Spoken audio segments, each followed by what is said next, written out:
Mateus, capítulo 5, versículos 21 e 22. Mateus, capítulo 5, versículos 21 e 22. Ouvistes o que foi dito aos antigos: não matarás, mas quem matar será castigado pelo juiz do tribunal. Mas eu vos digo: todo aquele que se irar contra seu irmão será castigado pelos juízes. Aquele que disser ao seu irmão qualquer palavra ofensiva será castigado pelo grande conselho. Aquele que ofender o seu irmão será condenado ao fogo da hiena. Palavra da salvação. É impressionante que Jesus, quando chega no seu grande sermão da felicidade, retome todos os mandamentos. Retoma-os e resume-os.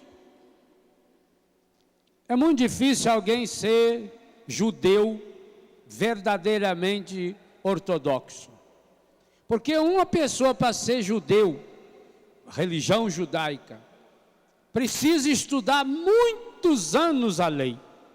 Tanto que o judeu começa a estudar a lei primeiro em casa com a mãe é a grande pedagoga, e depois com 13, 14 anos ele entra na escola rabínica e passa o resto da vida estudando. Porque para ser judeu tem que saber pelo menos 627 mandamentos, de todos os detalhes possíveis. Quando a gente está em Israel, a gente percebe o quanto eles levam a sério as pequenas vírgulas dos mandamentos. Os rabinos ficam anos e anos estudando o que pode, o que não pode. De vez em quando a gente viaja para o Brasil, vindo de lá, ou às vezes aqui também, a gente vê dentro do avião 4, 5, 6 judeus ortodoxos, que usa aquele chapéu preto, que tem aqui a costeleta enroladinha, que usa roupa preta, camisa branca, ou às vezes também a camisa preta. Eles estão vindo ao Brasil, à Argentina, para ver se a carne do boi que eles consomem, se o frango que eles consomem e compram aqui dos frigoríficos nossos, se isso está sendo abatido do modo correto. Porque eles têm normas para isso, eles têm leis para isso. Eles têm leis para toda a comida. Como é que pode fazer a comida, como é que não faz a comida. O que você pode misturar à mesa. Jamais num restaurante judaico você vai comer misturado os derivados da carne com os derivados do leite, por exemplo, porque 3 vezes a Bíblia diz: não cozerás o cabrito no leite da sua mãe. É muito difícil ser judeu. Jesus, que era judeu e que levava a sério a lei, e que disse aqui no Sermão da Montanha, alguns versículos atrás: eu não vim abolir a lei, mas vim levá-la à perfeição. Jesus, num gesto de uma caridade absoluta, para que ninguém tivesse a desculpa de dizer que não conhece essas leis, então não pode ser cristão, ele resumiu os 10 mandamentos em 2. Amar a Deus sobre todas as coisas, amar ao próximo como a si mesmo. A igreja percebeu essa estrutura que está presente nos 10 mandamentos. O próprio catecismo mostra-nos isso. Amar a Deus sobre todas as coisas corresponde aos 3 primeiros mandamentos. não tomar seu santo nome em vão, guardar domingo de festas e guardas. Amar ao próximo como a si mesmo, os outros 7 mandamentos, desde o honrar pai e mãe, até não cobiçar as coisas alheias. Por que nós estamos retomando? E Deus me inspirou muito isso fortemente. Quando eu fui ler as leituras desse tempo de final de ano, que anima o nosso acampamento, me veio muito forte ao coração.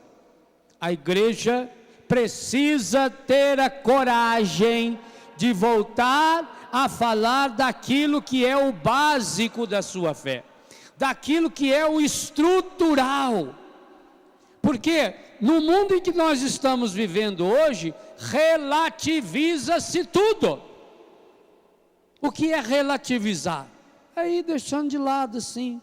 Relativo é algo que tem valor de relação. Só tem valor se relacionado a algo. E estamos fazendo isso com Deus. A nova era é a mãe do relativismo religioso. Quando se relativiza Deus, quando vai se deixando Deus de lado, os 3 primeiros mandamentos, logo está se relativizando os outros 7 sacramentos. O mundo moderno deixou Deus de lado e, em consequência disso, o mundo moderno está deixando as pessoas de lado. Meus irmãos, que absurdo quando se pensa que os poderes políticos, que os poderes públicos têm a coragem de defender a morte, inclusive a partir da barriga da mãe pelo aborto. Se você tiver a curiosidade de contar quantas letrinhas tem os mandamentos, você vai descobrir que esse, o 5º mandamento, é o menor versículo da Bíblia. Não matarás. Está lá em 10 letrinhas. Talvez para lembrar os 10 mandamentos.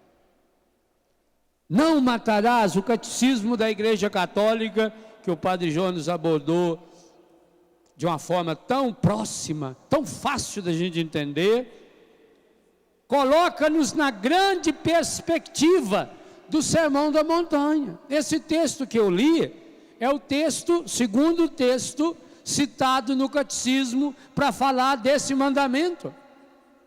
Que esse é um imperativo, que não é opcional. Não matarás, é uma ordem. Mas não, sim, não é uma ordem destinada única e exclusivamente que eu não devo dar um tiro numa pessoa ou dar uma facada numa pessoa. Também colocada no contexto do Sermão da Montanha, não matar vai desde essa absolutização da morte, de fato de tirar a vida de alguém, mas passando por tudo aquilo que pode gerar a morte no coração da pessoa. O valor da pessoa. Aqui o que está sendo abordado é o valor da vida. A vida como um valor absoluto. E hoje, infelizmente, relativiza-se a vida. E deixa-se com isso um rastro de morte. Que coisa impressionante. O homem moderno está deixando rastros de morte por onde passa. Nós sempre deixamos rastros por onde passamos. Uma palavra, um gesto, um olhar, o nosso jeito de nos vestir, nós deixamos rastros. Pois é muito fácil hoje descobrir por onde o ser humano passou. Assim como você vê nesses filmes antigos, quando alguém está perseguindo o outro, ele vai descobrindo onde ficou o rastro. Ah, ele esteve aqui, porque ele comeu aqui. Os animais procuram perceber os rastros para ir atrás. O ser humano está deixando rastros de morte. Olha a natureza. Hoje, a natureza trabalha contra o ser humano. A natureza que Deus criou, e do mesmo jeito que Ele criou o homem e a mulher do barro, Deus criou o universo inteiro. Cada planta que existe é Deus que pôs a sua mão e tocou, e curou, e transformou, e serve para tudo isso. O ser humano hoje vai matando a natureza, matando os rios. Agora mesmo a Rússia, a China estão sendo invadidas por um rio que foi poluído pelo ser humano e matando pessoas, matando animais. De vez em quando você vê na televisão ou ao vivo um espetáculo medonho dos peixes mortos nas lagoas. Eu vi no Rio de Janeiro a Lagoa Rodrigo de Freitas, uma bela lagoa, um cartão postal do Rio de Janeiro, forradinho de peixes mortos, em consequência da poluição. Por quê? Porque cada um só pensa em si, vai deixando esse rastro, por onde passa, vai deixando o papel da bala, vai deixando um pedacinho do picolé, vai deixando o toco do cigarro. Olha o que faz um toco de cigarro jogado na estrada. Quantas e quantas milhares, milhões de árvores queimadas em consequência disso. O mandamento de não matar abrange exatamente isso. Não matar os animais.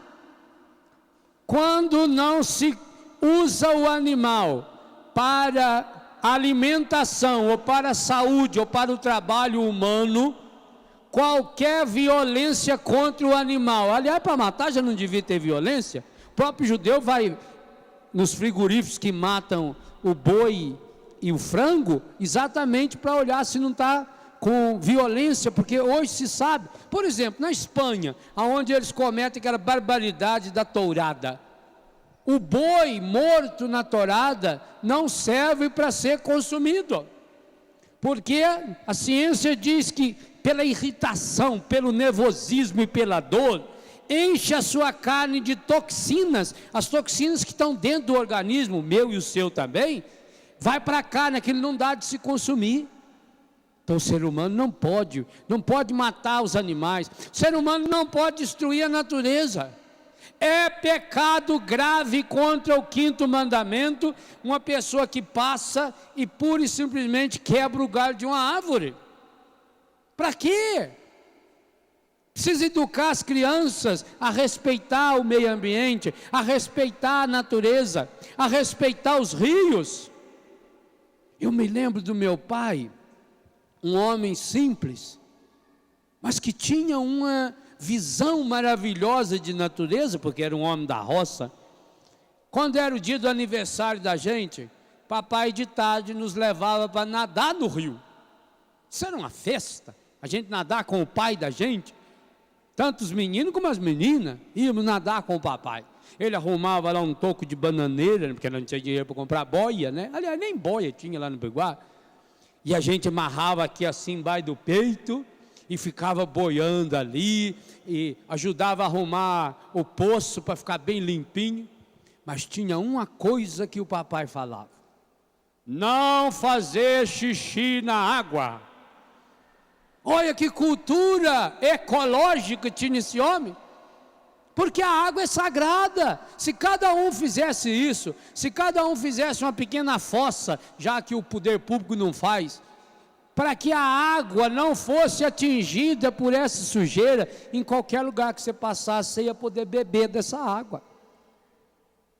A natureza é um reflexo do cuidado que o ser humano tem que ter com a vida. O rastro de morte. Quantas e quantas milhares de árvores, quantos e quantos milhares de animais estão extintos. Há um dado interessante, que eu também não sei que jeito que eles fizeram a conta, mas eu acredito na ciência.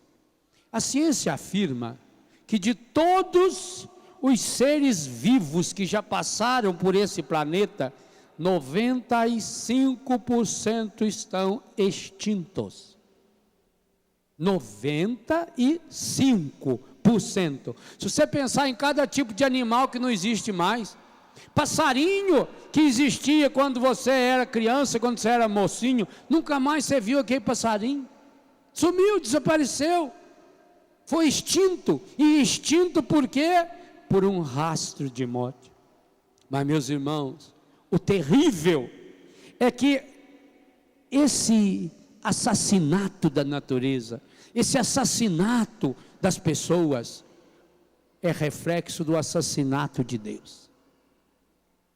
Da pessoa que acha que a sua vida lhe pertence.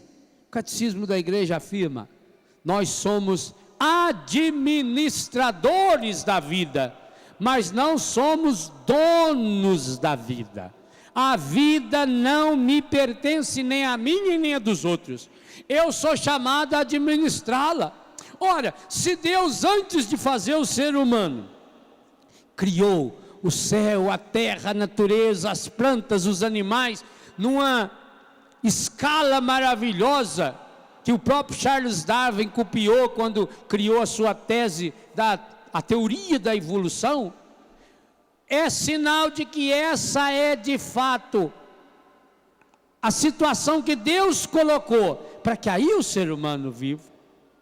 Mas que pena, o ser humano que vem deixando rastros de morte na natureza, o ser humano que vem deixando rastros de morte no meio ambiente, está também tendo a desgraça, essa é a palavra, por mais terrível e pesada que ela seja, de deixar rastros de morte em si e no outro.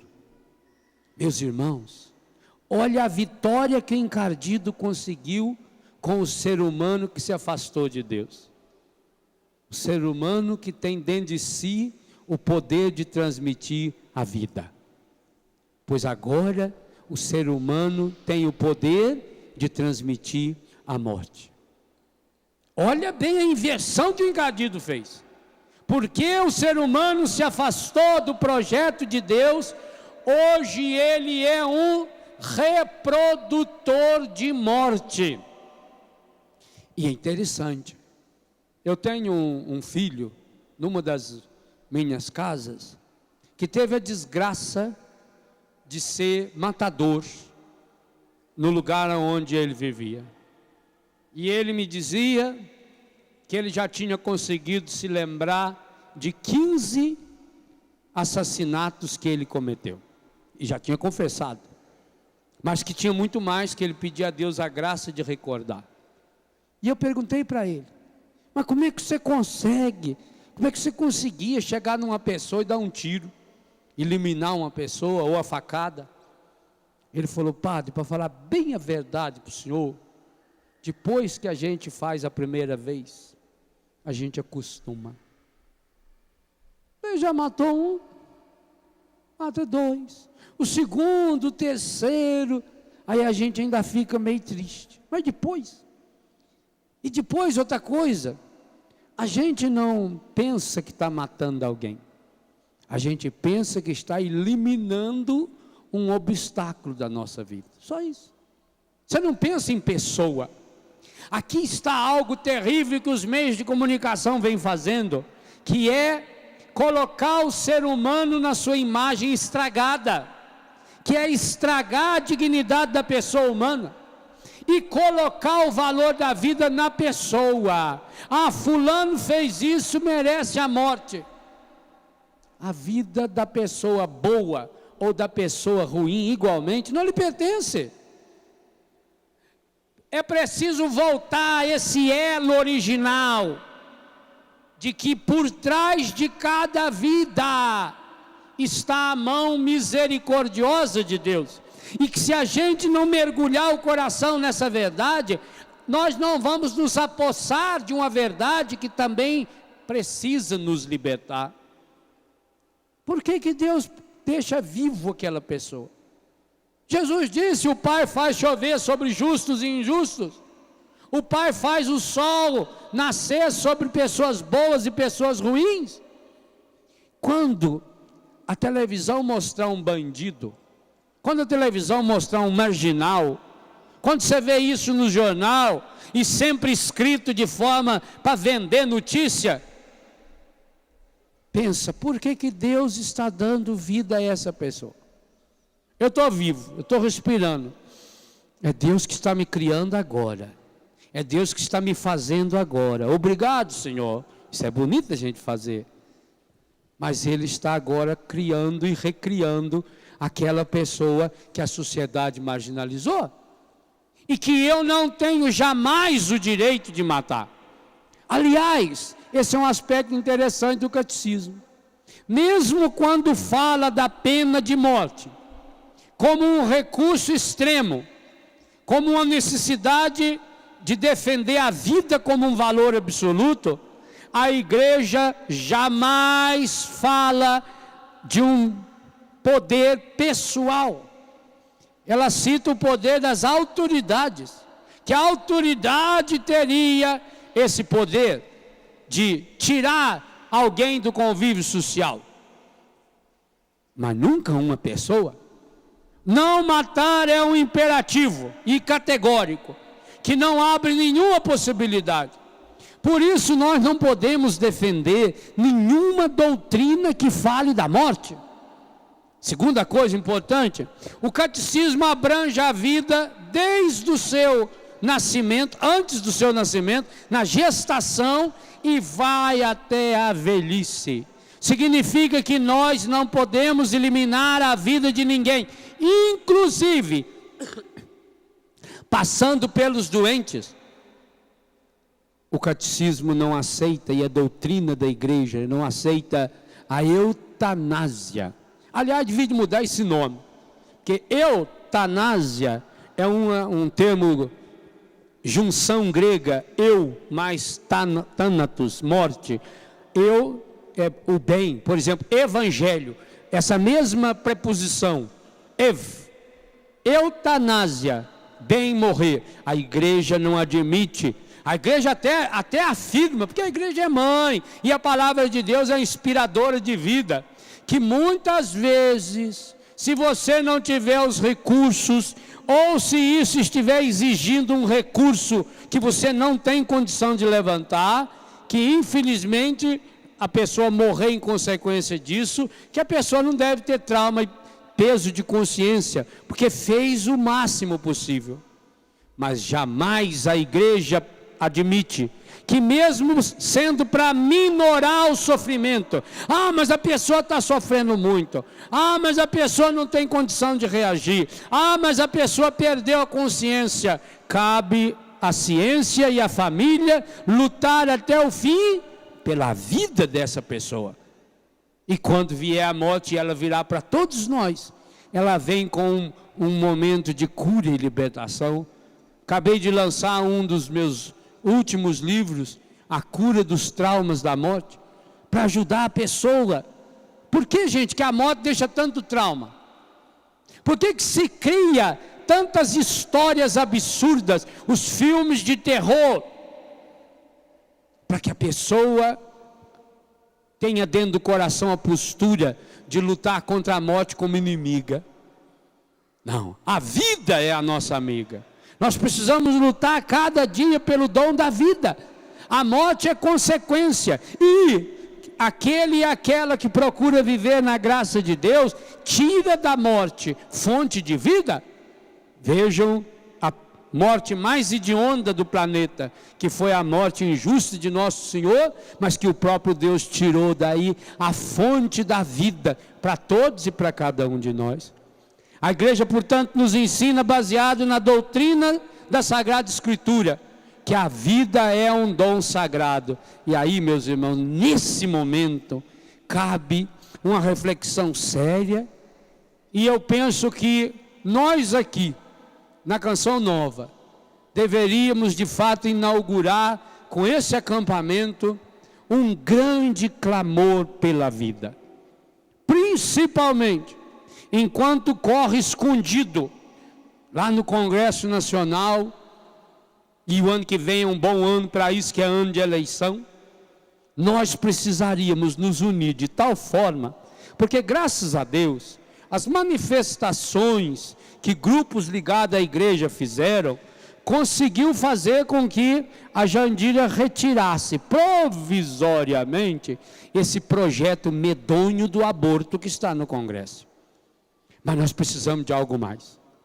Eu quero, inclusive, levantar essa bandeira. Já fizemos outro dia isso na tenda, com a doutora Lília, com o doutor Ives Ganda, gente de altíssimo nível, gente que entende tanto da lei quanto da ciência, levantar uma grande bandeira.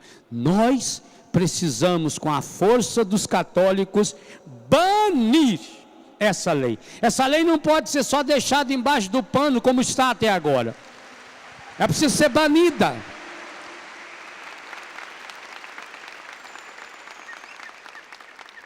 Ela precisa ser extirpada. Ela precisa ser jogada no lixo.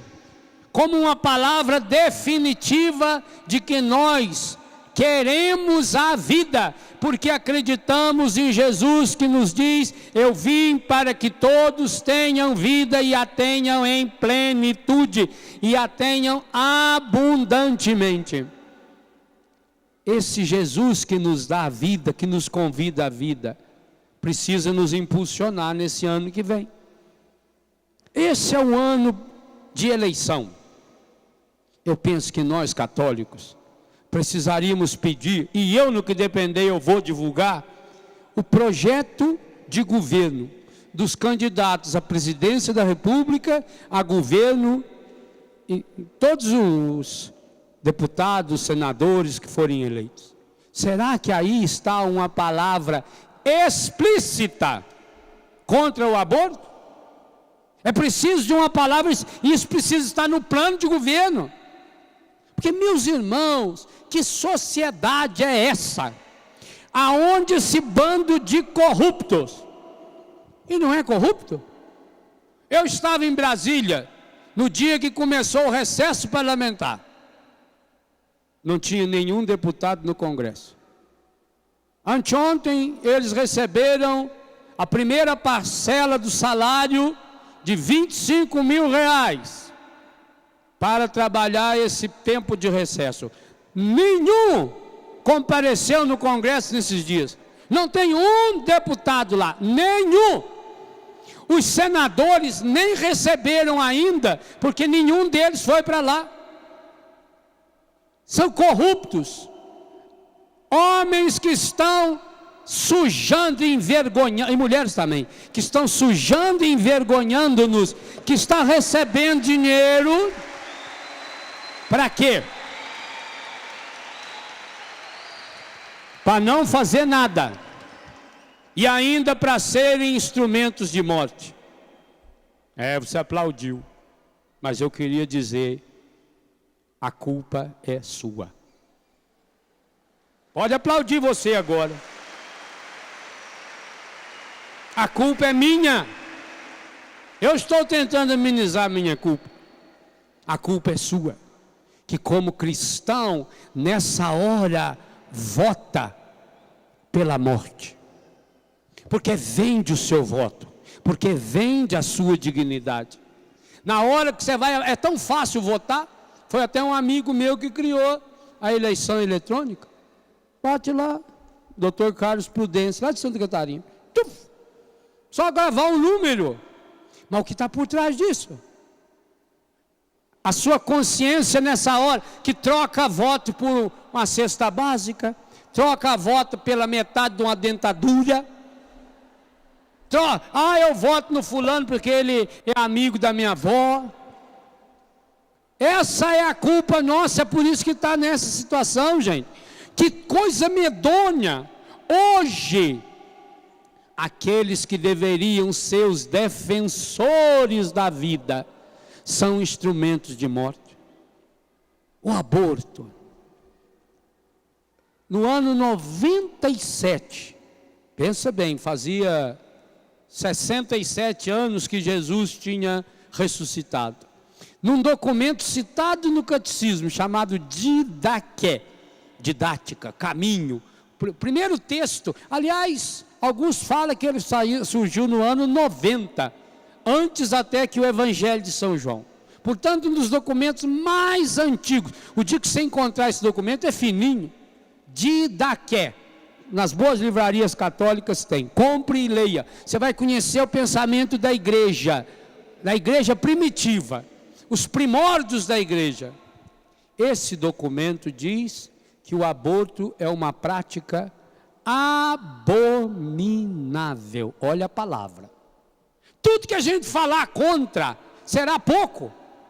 Abominável, quer dizer, aquilo que tem que ser banido, aquilo que não pode chegar perto da gente, aquilo que é força destruidora, aquilo que é semente do inferno para quem faz e para quem apoia.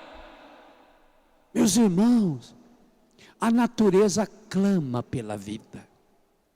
Eu me lembro de um cordeirinho que morreu lá em Betânia, que os cachorros pularam no pescoço dele e matou, recém-nascido.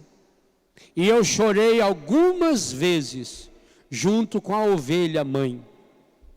Essa ovelha baixava a cabeça e ficava se sujando no sangue do pescoço do filho, e tentando empurrá-lo para ver se ele levantava. E ele não levantava, ele estava morto. Essa ovelha saía desesperada, ficava olhando para o lado, como que olhando para alguém pedindo: me ajuda, faz o meu filho voltar. E você se sente absolutamente impotente. A mesma coisa com qualquer animal. Tenta chegar perto de um bezerro novo, a vaca vira uma fera, ela avança na cerca, ela machuca o seu corpo, ela perde uma teta para defender o seu bezerro. Tenta chegar perto de uma cobra com os seus filhotes, cascavel, por exemplo. Tenta. Todo mundo sabe disso.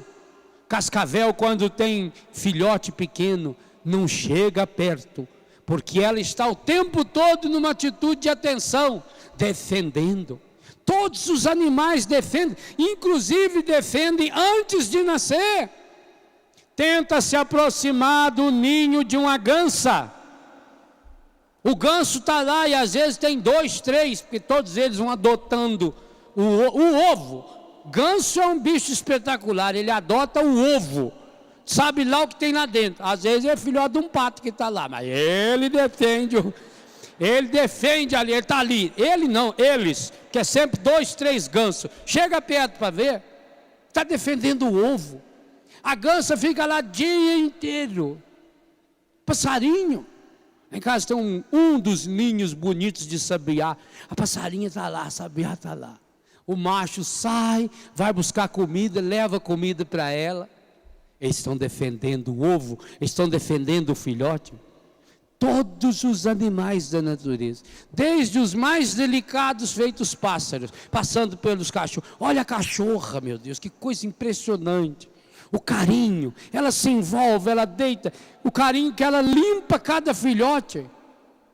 É um espetáculo. Eu amo quando posso assistir o parto de uma das nossas cachorrinhas. E ela lambe, ela lambe, ela lambe, ela lambe. Ela usa a boca, a mão, o cheiro para ajudar esse cachorrinho a se limpar, para ajudar esse cachorrinho a se levantar.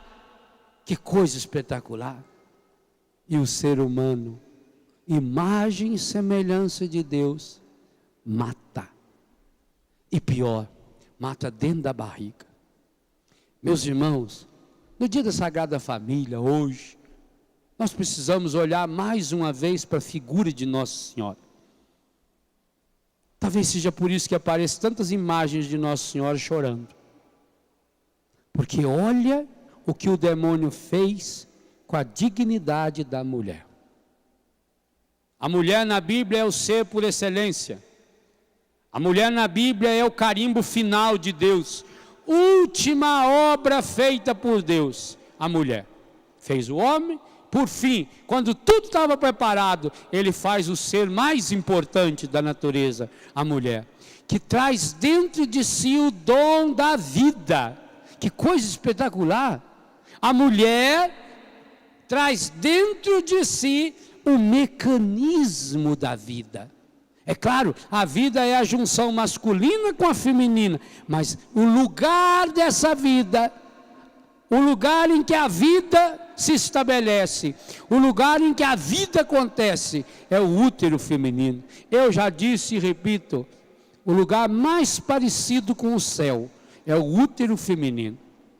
é o pedaço do céu, até o formato do céu.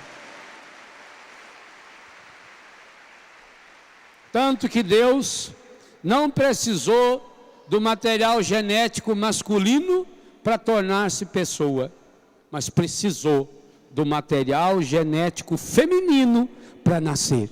Jesus tem os traços genéticos exclusivos de Maria. O sangue que corre na veia de Jesus, corre. Eu não falei no passado, porque ele está ressuscitado, tem sangue humano no céu, é exclusivamente de Maria, a mulher por excelência, o modelo, aquela que teve a coragem de se expor para que Jesus, a vida, o dom da vida, a plenitude da vida que era aquele filho, que continua sendo agora na plenitude do céu, para que ele fosse defendido. José é o grande defensor da vida. José é aquele que é capaz de atravessar o deserto, de ir para um outro país, de ir para o país da escravidão, de enfrentar o desconhecido, para que Jesus fosse protegido. E essa será a grande missão do Pai, e essa é a grande missão de cada homem. Cada homem precisa se transformar em José e defender o Jesus que está no outro, principalmente o Jesus fragilizado pelo pecado. Cada homem precisa assumir essa bandeira, a bandeira da vida, desde a vida que está lá no útero da mãe. Cada homem precisa assumir para si a missão de ser defensor, protetor da vida, do Deus que está no outro, do Jesus que está no outro. Jesus diz: o que fizer ao menor dos meus irmãos é para mim. E principalmente cada mulher precisa santificar o seu útero. Há no meu livro Seja Feliz Todos os Dias uma oração que tem ajudado muitas mulheres que fizeram um aborto. No Brasil é um absurdo. A estatística mais positiva no Brasil fala em 1.200.000 mulheres que cometem um aborto a cada ano. As mais realistas chegam a 3, 4 milhões. Meus irmãos, precisamos nos convencer de que o dedo do demônio, do encardido, está por trás desse projeto do aborto. Dr. Ives Gandra publica num dos seus livros a tabela do feto em países da Europa, porque hoje usa-se o feto moído. Quando uma mulher faz aborto nessas clínicas oficiais, e é por isso que eles querem oficializar o aborto, porque aí as clínicas vão poder ter mais lucro direto. A criança tirada de dentro da barriga da mãe, de uma forma medonha, absurda. As técnicas do aborto, olha, quando você ouvia falar que antigamente aquelas mulheres ajudavam a eliminar uma criança com agulha de crochê, que introduzia no corpo feminino e ali ia furando a criança, despedaçando a criança. Aquela mulher nem talvez tinha consciência de que ali era uma criança, porque só via os pedaços de sangue sair. Hoje não.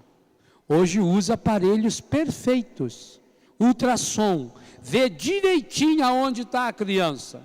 E aí introduz-se uma sonda, e por dentro dessa sonda vai um veneno que joga dentro da criança.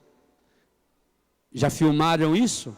E aliás tem um dos maiores médicos dos Estados Unidos, que fez mais de 10.000 abortos, se converteu assistindo o vídeo da criança lá dentro, reagindo, a criança berrando lá dentro que não queria morrer. Hoje faz-se isso com técnica. Hoje usa-se altíssima tecnologia para envenenar, ou quando já a criança cresceu um pouco mais, que aí a quantidade de veneno vai comprometer muito o organismo da mulher, eles usam por dentro da sonda uma lâmina, é um filme de terror, uma lâminazinha que entra com controle remoto por computador, e ele vai lá e despedaça essa criança. Conforme o tamanho do feto, se ele pesa 50 gramas, 100 gramas, 300 gramas, 400 gramas. Tem feto com meio quilo e que mata. É o preço que se paga no mercado. A criança já sai despedaçada, dentro de um saquinho plástico, já no vácuo, já, tudo moderníssimo, para vender, para fazer cosméticos, para fazer aplicações de cirurgia plástica. Aquilo que eles falam lá que usa do cordão umbilical é lorota. É absurdo. Está no livro do Dr. Ives Gandra. Processem ele, que é uma das maiores autoridades jurídicas desse país. Ele cita o que acontece na Rússia. Gente, que absurdo. Só de pensar que um creme, um cosmético que você usa para ficar mais bonito, foi feito com feto despedaçado. Olha onde o ser humano chega. Ora, se Deus veio chamar a atenção de Caim, dizendo que o sangue de Abel clamava na terra, o sangue que engoliu, a terra que engoliu o sangue, que esse sangue clama contra o próprio Caim, vocês pensem então hoje na quantidade de crianças bárbara e terrivelmente assassinadas. Quando você pergunta, meu Deus, por que as coisas não dão certo na minha vida? Porque nós estamos mergulhados numa sociedade de morte, que prega a morte, que ensina a morte, que defende a morte, que cria leis e que querem fazer o assassinato dessas crianças com o dinheiro do povo. Isso significa para os hospitais. Gente, isso aí você vê na televisão, e quantos já fizeram a experiência na prática. Se você precisa de um médico, você tem que ir não sei com quantos dias de antecedência, tem que passar noites inteiras na fila. O Brasil tem uma saúde pública dos piores níveis do mundo.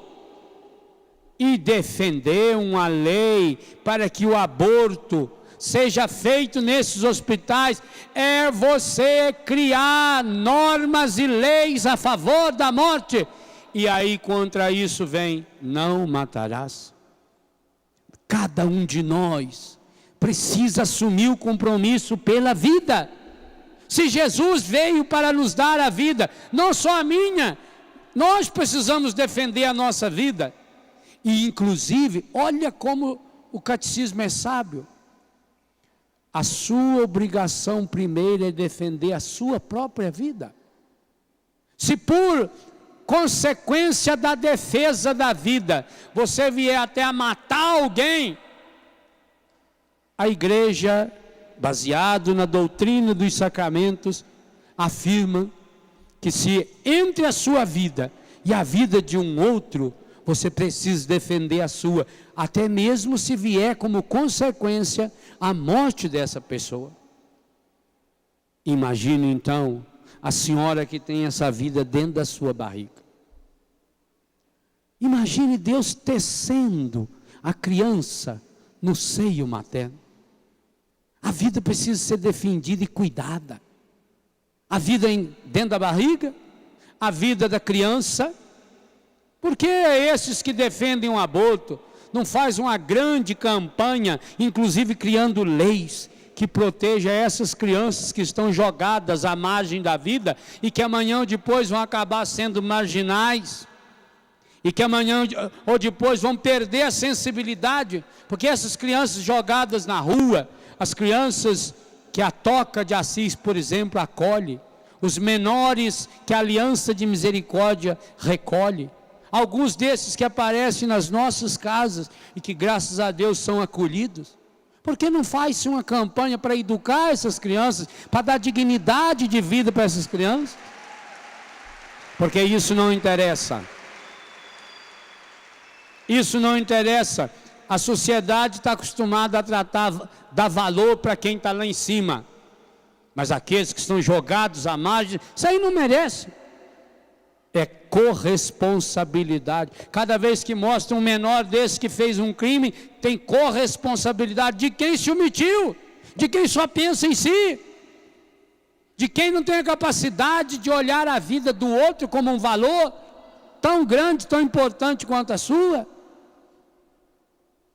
A igreja vai defender cada vez mais o dom da vida como um valor supremo, como um valor absoluto. E sabe por que a vida humana tem valor absoluto? Porque Deus quis o humano por si mesmo. Deus colocou a sua imagem e a sua semelhança em cada ser humano criado.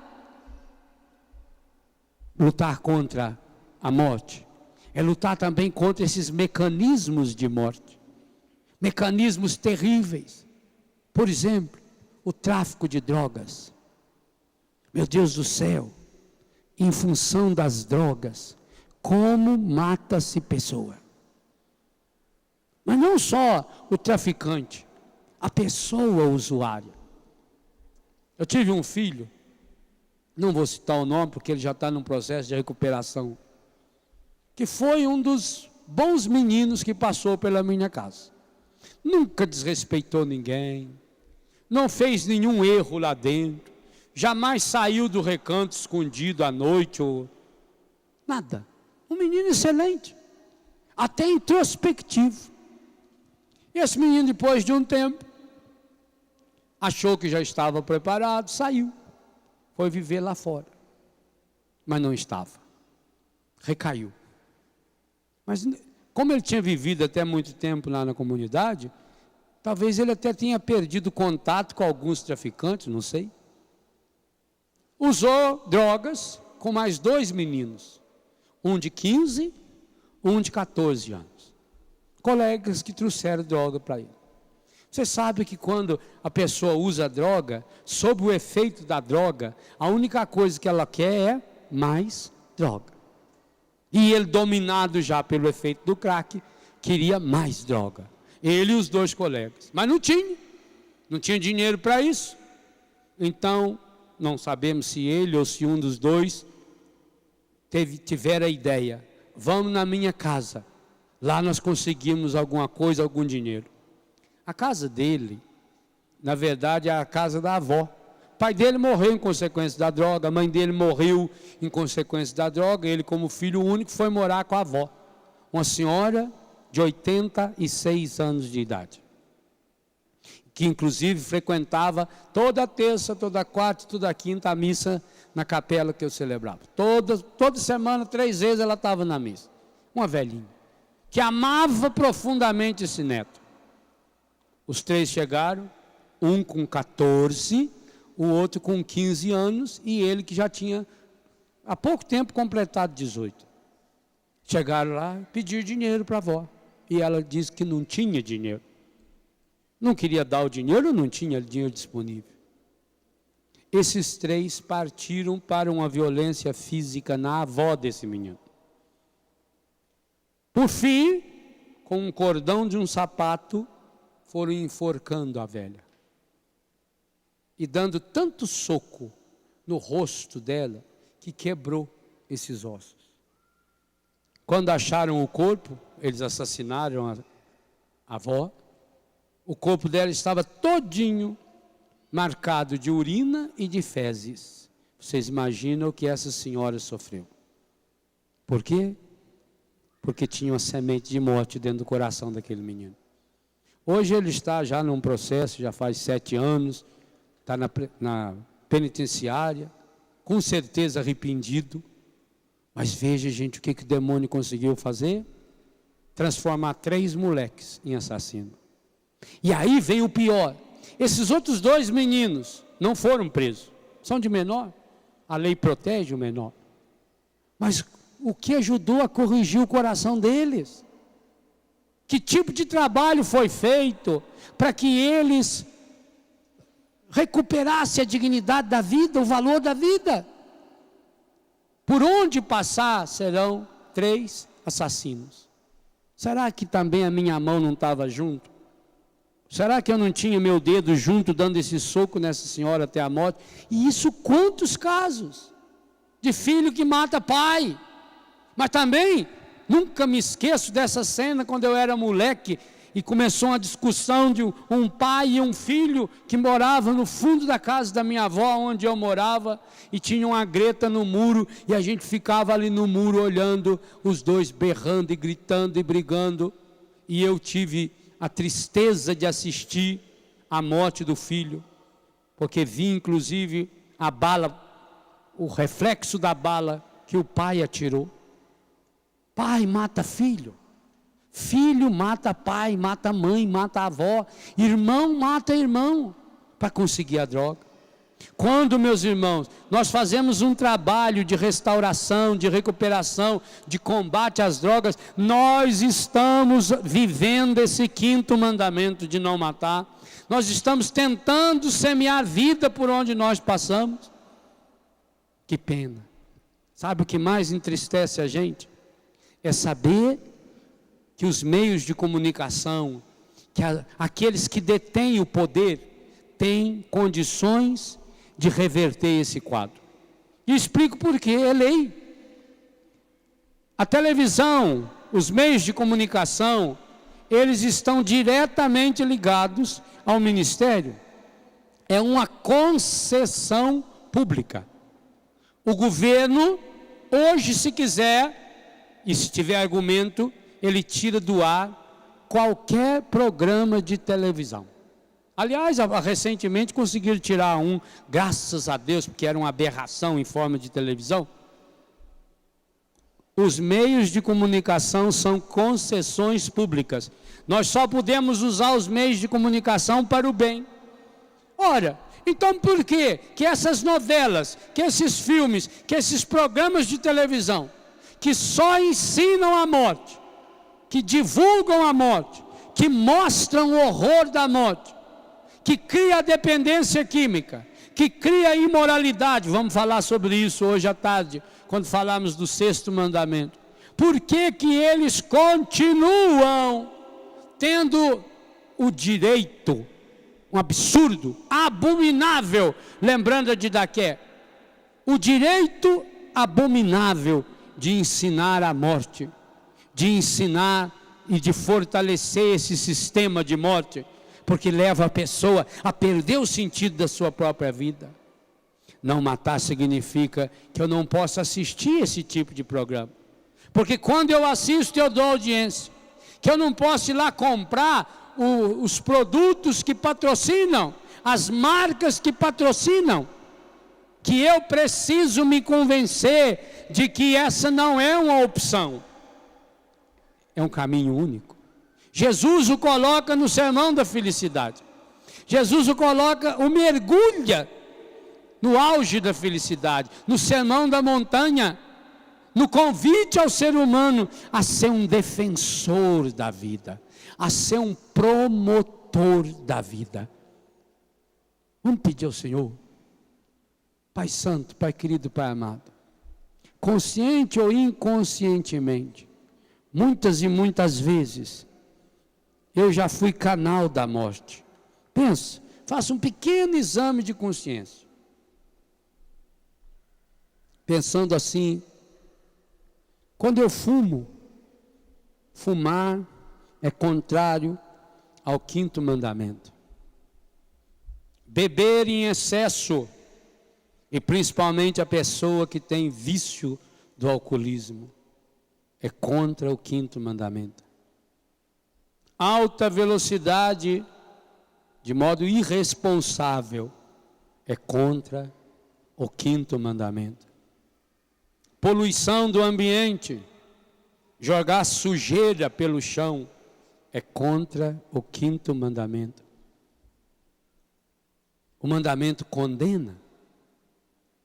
Então cada um de nós, com certeza, com a humildade que o Espírito Santo pode nos dar, percebe que, consciente ou inconscientemente, já desobedecemos esse mandamento. Sem contar quando ofendemos uma pessoa, sem contar quando alimentamos a ira, o ódio dentro do nosso coração. A palavra diz bem claro quem odeia o seu irmão é assassino. Quantas vezes nós já permitimos que a semente da morte, que a semente do inferno, consequência da morte, salário do pecado que é a morte, quantas vezes permitimos que isso entrasse em nosso coração, em nossa vida, em nossa história? Pai Santo, Pai querido, Pai amado, nós queremos pedir perdão por todas as vezes que fomos canais de morte, que não defendemos a vida, por todas as vezes que fomos instrumento, consciente ou inconsciente, de morte, por todos os rastros de morte que já deixei, na natureza, nas estradas, nos caminhos pelos quais passei. Hoje eu quero pedir perdão, Pai, por não defender a vida. Quero pedir perdão, Pai, se por acaso cair na desgraça de cometer um aborto.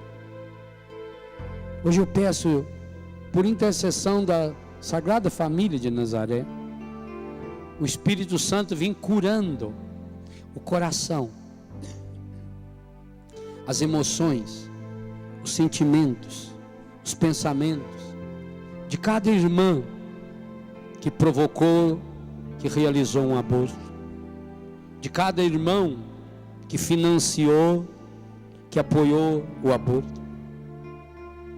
Eu sei, Pai, como rastro de morte que é, o aborto deixou rastros de morte no corpo dessa pessoa, na alma dessa pessoa. E quantas enfermidades o seu organismo acabou produzindo em consequência e por causa do aborto.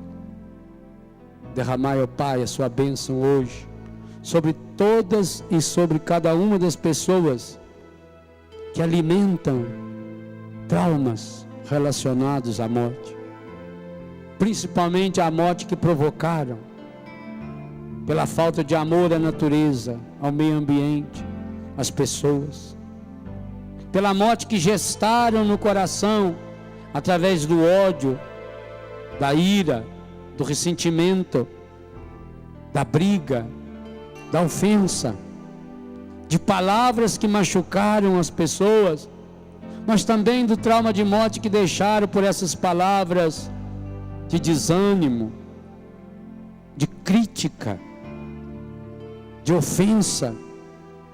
Talvez mataram não uma pessoa, mas mataram o seu entusiasmo, mataram a sua alegria, mataram a pureza de alguém.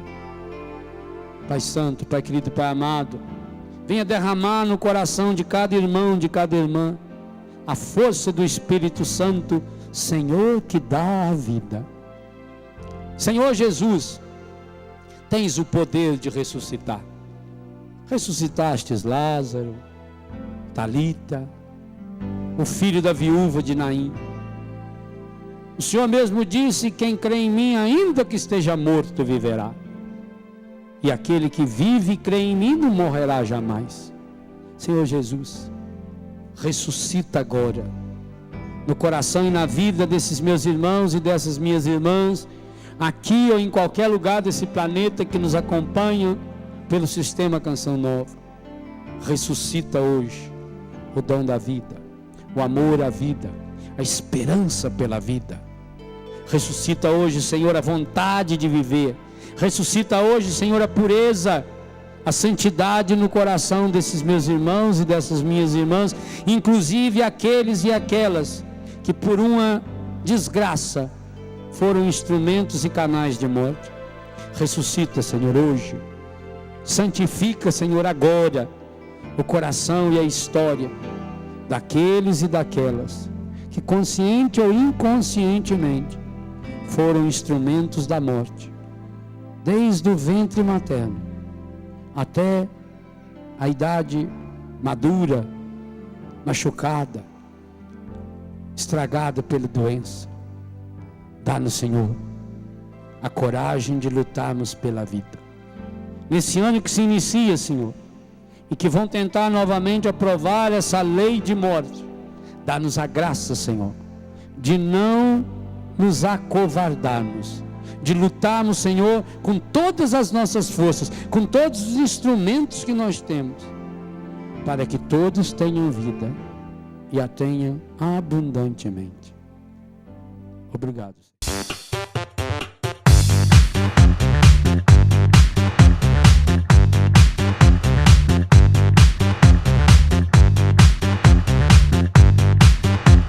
CançãoNovaPlay.com. Assine já!